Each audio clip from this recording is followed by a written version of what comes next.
तो अब लड़ाई और भी ज़्यादा कठिन हो गई है। एक ट्रेडर का लाइफ पहले ही इतना तकलीफदायक होता है और अब कैपिटल कहीं से भी लाइए, गवर्नमेंट और ब्रोकरेज वन साइड प्लेयर बन के। दोस्तों, आज था देश का यूनियन बजट 2026। दिन भी खास था, रविवार, और बजट में मार्केट को स्पेशली खोला गया था और आज का दिन सिर्फ एफ&ओ ट्रेडर के लिए ही था, क्योंकि बजट में किसी को क्या मिला तो सबसे ज्यादा कुछ मिला है तो वो ट्रेडर्स को मिला है। आज का पूरा मार्केट में जो भी गिरावट आया वो सिर्फ एफ&ओ ट्रेडर को बहुत सुकून मिलेगा, क्योंकि अब गवर्नमेंट एक तरफ से अखाड़े में उतर चुकी है, वो हमारे हित के लिए सोच रही है और अब उन्होंने यह फैसला लिया है कि वो टैक्स बढ़ाएंगे।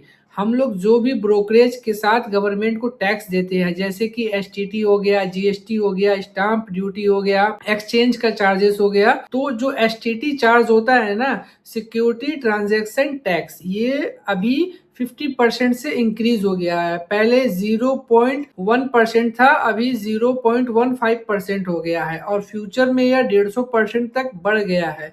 इसका मतलब है कि ऑप्शन ट्रेडर जो हम लोग ट्रेडिंग करते हैं, अब हम लोग को टैक्स थोड़ा ज्यादा देना पड़ेगा, लेकिन यह हमारे हित के लिए किया गया है कि हम लोग कम ट्रेडिंग करें। एक्चुअल में हम लोगों को ही पता है कि क्या हम लोग ऑप्शन ट्रेडिंग कम कर पाएंगे। इसका जवाब तो हर एक ट्रेडर जानता है कि इसका नशा किस तरीके का होता है, लेकिन फिर भी चलिए, जो हुआ है वो हमारे हित के लिए ही है।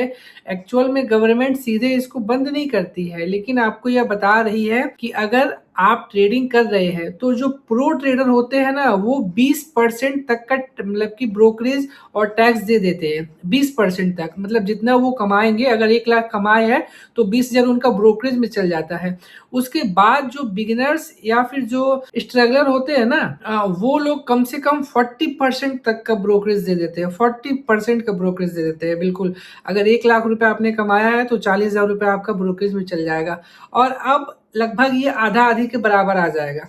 बिल्कुल एवरेज अगर देखिएगा तो हर एक ट्रेडर जो एफ&ओ में ऑलरेडी लॉस में है, उसके बाद से अब उसका ब्रोकरेज हो जाएगा 50-50 का, मतलब गवर्नमेंट आधा आपसे ले जाएगी, ठीक है ना, और बचे हुए पैसा से आप कमाइए। और अगर कमाइएगा भी और अगर लिमिट से ज्यादा कमा लीजिएगा तो टैक्स अलग से लगेगा। तो अब लड़ाई और भी ज्यादा कठिन हो गई है। एक ट्रेडर का लाइफ पहले ही इतना तकलीफदायक होता है और अब कैपिटल कहीं से भी लाइए, गवर्नमेंट और ब्रोकरेज वन साइड प्लेयर बन के खेलेगा। आपको लॉस हो चाहे प्रॉफिट हो, भाड़ में जाइए, लेकिन गवर्नमेंट आपसे टैक्स ले ही लेगी, ठीक है। अब ये ट्रेडर पर डिपेंड करता है। वैसे भी ट्रेडर का सोच क्या होता है कि 1 लाख कर्जा तो 5-10 हजार रुपए में क्या हर्जा, मतलब ये डायलॉग है। तो इसी के आधार पर वो लोग को फर्क नहीं पड़ेगा आने वाले समय में, क्योंकि इतना आसान नहीं है ऑप्शन ट्रेडिंग को छोड़ देना। अब इसके बाद हम लोग बात कर लेते हैं कल मंडे को मार्केट में किस तरीके का मोमेंटम रहेगा। सबसे पहले समझ लीजिए कि निफ्टी अपने हायर जोन से 800 पॉइंट गिरा,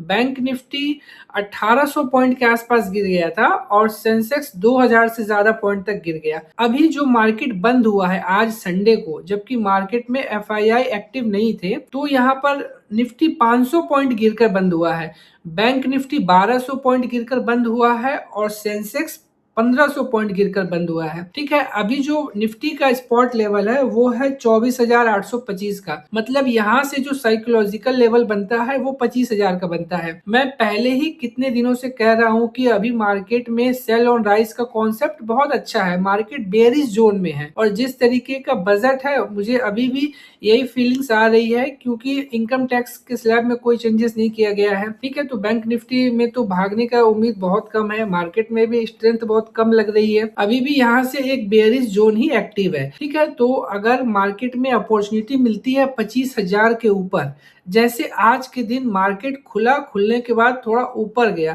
और वहां से जो गिरावट आया वो 800 पॉइंट का गिरावट था, इसे बोलते हैं actual movement in live market. और सेल ऑन राइज में समझिए ऊपर से 800 पॉइंट नीचे गिरा वन साइड डायरेक्शन, तो सेल ऑन राइज का कॉन्सेप्ट इसीलिए बहुत पसंद होता है बेयरिश डायरेक्शन में। अभी क्या है कि अगर 25,000 के ऊपर निकलता है ना थोड़ा, तो वहां से वापस से सेल ऑन राइज का कॉन्सेप्ट मिलेगा आपको, और जो आज का डे है उसको ब्रेक कर जाएगा तो 24,500 के लेवल को, 24,571 का इसका लो है, तो अब ये 24,500 की तरफ बढ़ेगा और हो सके तो 24,000 के लेवल को टच कर जाएगा। बिल्कुल कल मार्केट में एक्चुअल मूव देखने को मिलेगा।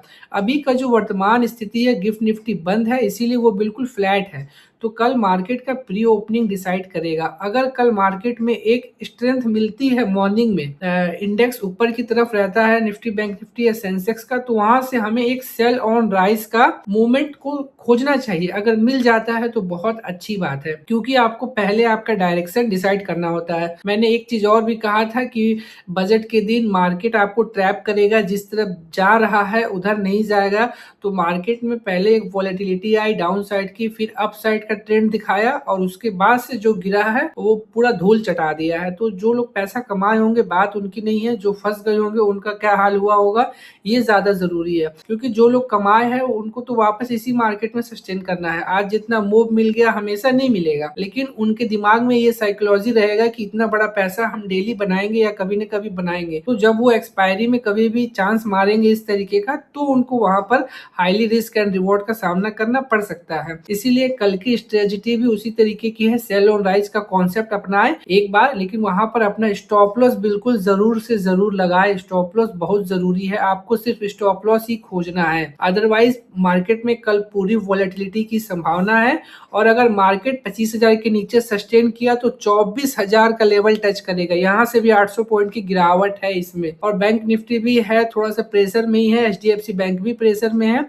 तो यहाँ से बैंक निफ्टी अभी 58,400 के लेवल पर चल रहा है। तो यहाँ से जहां तक उम्मीद है कि ये 58,000 के लेवल को ब्रेक करके 57,500 के लेवल तक जाएगा, क्योंकि आज के दिन में ही इसने 58,000 के लेवल को ब्रेक कर दिया था, मतलब 57,800 के लेवल तक गया था। तो 57,500 के लेवल तक इसकी गिरावट संभव है बैंक निफ्टी की। और सेंसेक्स तो 80,000 के नीचे जाकर जितना ज्यादा सस्टेन करेगा उतना ये 78 के लेवल तक जाने की क्षमता रखता है। अदरवाइज इसके बाद मार्केट में कोई भी क्लियर डायरेक्शन मिलेगा तो अभी तो फिलहाल सपोर्ट रेंज की तरफ है, मतलब कि सपोर्ट की तरफ मार्केट ज्यादा जा रहा है, रेजिस्टेंस लेवल की तरफ नहीं जा रहा है। हर एक बिग बार बुलिश कैंडल आपको एक बेरिश जोन के लिए तैयार करना है, और थोड़ा सा मार्केट में सतर्क रहिए। स्टॉप लॉस को जरूर ध्यान लगाकर काम करिए। स्टॉप लॉस बहुत ज्यादा जरूरी है, टारगेट मिस हो जाए चलेगा लेकिन स्टॉप लॉस मिस नहीं होना चाहिए, क्योंकि परसों के दिन वीकली एक्सपायरी है, ठीक है। तो उस दिन भी मार्केट में वॉलेटिलिटी रहेगी। अगर आपके पास कैपिटल रहेगा तो अपॉर्चुनिटी बहुत मिलेगा, इसीलिए सतर्क रहिएगा लाइव मार्केट में। कल हम लोग लाइव मार्केट में भी 1 घंटा बात करेंगे, और अभी के वीडियो में बस इतना ही। और कमेंट में ये बात जरूर बताइएगा कि आपका जो टैक्स बढ़ गया है ऑप्शन ट्रेडिंग में, तो उससे आपको कोई फर्क पड़ रहा है या नहीं फर्क पड़ रहा है। तब तक के लिए थैंक यू।